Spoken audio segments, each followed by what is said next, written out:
guys, so in this video we're going to talk about Webpack, and we're going to talk about some basic things like what Webpack is, some of the main concepts, how it works on a broad level, and how to set it up. So let's begin. So what I have before me here is just a little flow chart. I want to illustrate and some points and kind of elaborate on some of the most basic things about Webpack. So first things first, what is Webpack, right? So Webpack is a static module bundler. So basically in any project, Webpack treats all its files and assets as modules, right? Now, before we even really get into Webpack, I just want to kind of show you like what a traditional project looks like, right? So like initially what you have is just an index.html file. You might have some JavaScript files, you might have some assets like SVGs, PNGs, and some other, some other assets as well. And you might have, one or commonly one, but you might even have more style sheets.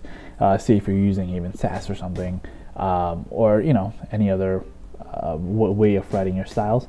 You might have some other vendor.js files, and basically my point is that you might have a lot of different files that are just spread out across your folder structure, right? And basically inside your index.html, you have to manually import all of these to work, right? Basically, all these guys depend on each other. So, obviously, just imagine, manually importing all these files, all these JavaScript files, all these SVGs, the style sheets, the images, the vendor files, and you might have some other, CoffeeScript or TypeScript or some other files that, need to be pre-processed, etc., etc. So in order to quell this problem, I should say, that's where Webpack comes in, right? So what is Webpack again? Webpack is a static module builder, and basically in any project, Webpack treats all its files and assets as modules, something called modules. So Webpack basically allows you to bundle all of your spread out files into one solid file. So basically it's going to treat all of these guys as modules, and it's going to basically create a file type per type. So like one file for JavaScript, one for SVGs, one for CSS, and one for your PNGs and whatever other file types you might have. So the way Webpack maps different assets throughout a project is using something called a dependency graph, which is just a fancy term for the way Webpack associates different dependencies to their modules, right? So which we can dictate to Webpack using require and import statements between files. Now Webpack then bundles together all of those modules to form one singular and compact file, right? So basically what happens is Webpack will look for entry points. You will basically specify entry points inside something called a Webpack config file, and entry points are basically I'm going to get to those main concepts in a minute, but basically what Webpack will do is once it has these entry points, this one or more entry points, what it's going to do is it's going to basically create something called a dependency graph, and it's basically going to start correlating all these files with each other. And basically it's just going to say, okay, this file here is a dependency of some other file. Obviously don't take this for verbatim. This is just, I've just made random arrows illustrating a certain point, but it'll make connections between the different files and say, okay, one is a dependent of another one, this one's a dependent of another one, and so on and so forth. And the way it does that is by having our require and import statements. So we might export a certain function from one file and import it in another, and basically that is a definition of something that might be a dependency, excuse me.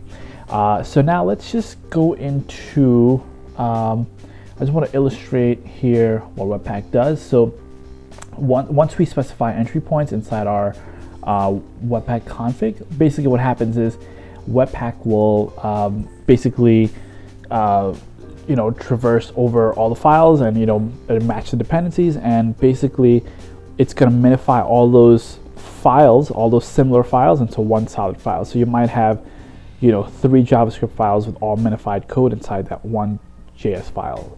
Likewise, the same with your style sheets. You might have all these different style sheets, all these SVGs, bundle up and then separated into their own files, and basically you're just importing one file per type.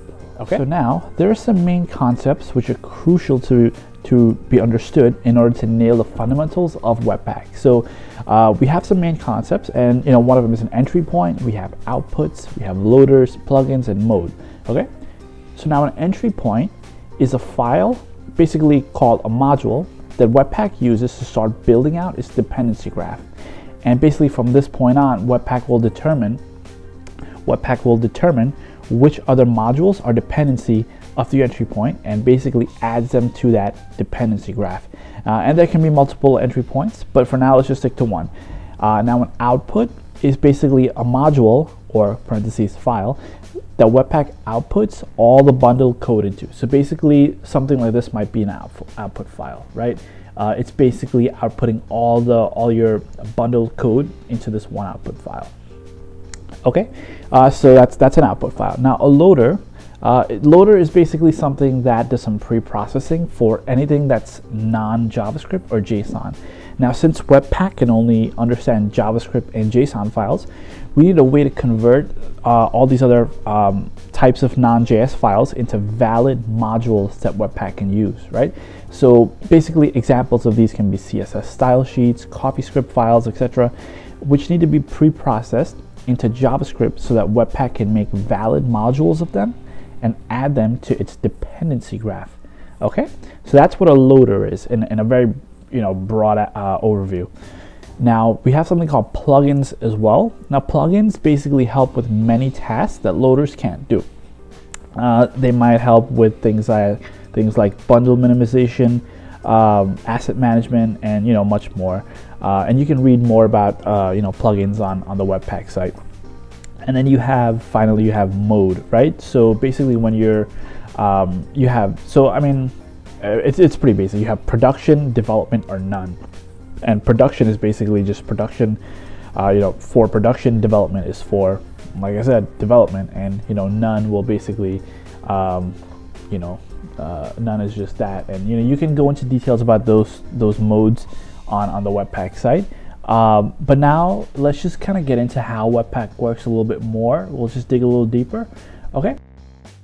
All right, guys. So I have a pretty basic project setup here. It's very, very simple. We have an image. We have basically an index.html file, which basically calls 4 different JavaScript files, and it's very simple. We just got 4 p tags here, and basically each one of these p tags is going to be manipulated by a separate JS file. And the point here is to just illustrate the point of us manually importing all these JS files and these images, and then what we're going to do is we're going to use Webpack to illustrate how it solves that problem exactly, right? So just head over to the browser, and you can just see, first guy is manipulated by app.js, second one is manipulated by app2, app3, and app4, and we have our image here.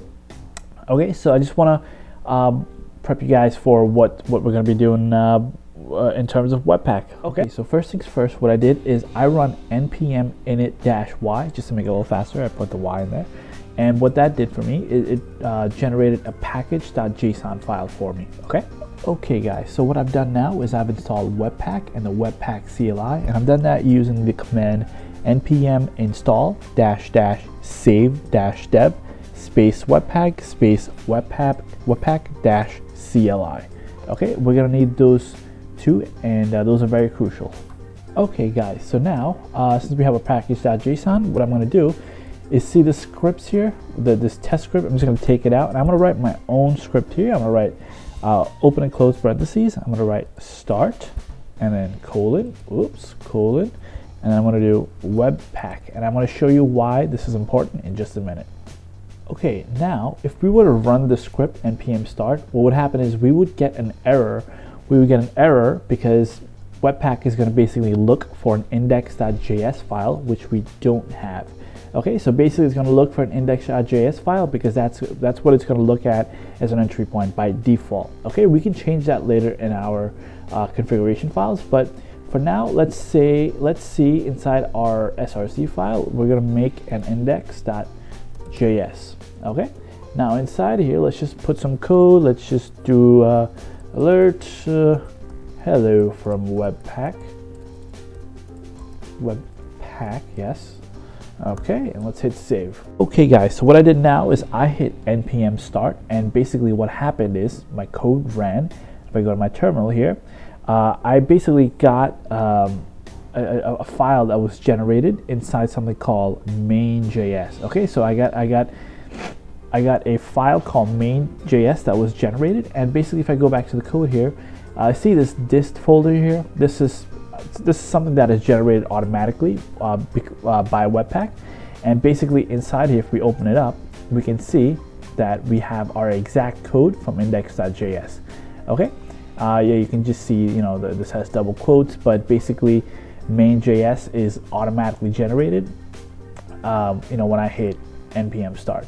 Now if I go to my terminal here, I got another error saying the mode has not been set, and it's basically falling back to production. And we can set this in our Webpack config, and we're gonna get back to that, you know, down the road. But I just wanted to show you that, you know, once we had the basic initial setup, once we install Webpack, and we have our we configure our package.json properly with our start script, and then we run that npm start, we have our main.js that's created. So this is basically the output file, and we can do more with it, you know, down the road. And I'm going to show you guys what else we can do with this now. Okay, guys. So now since we have our main.js that's generated, we know that our build is happening from inside our index.js. So basically, what we can do is, I know what you're thinking, right? What we can do is we can put all of our JS in here, but it's not as simple as just copy and pasting all the JS. We're going to use ES6. Basically, we're going to use imports and exports, and we're going to basically go into our index.html here, and you know, before we do the import export, let's just import our main.js. So what we're going to do is open and close quotes, and we're going to do /dist/main.js. Okay, and now we're going to hit save, and when we go back to the browser, we should see our alert. Okay, so I'm going to refresh. There we go, we got the alert, and you see here inside our networks tab, we see here once we reload, our main.js is loading. Okay, so we have all our different app.js 1, 2, 3, and 4. This basically has a JS that manipulates these colors here.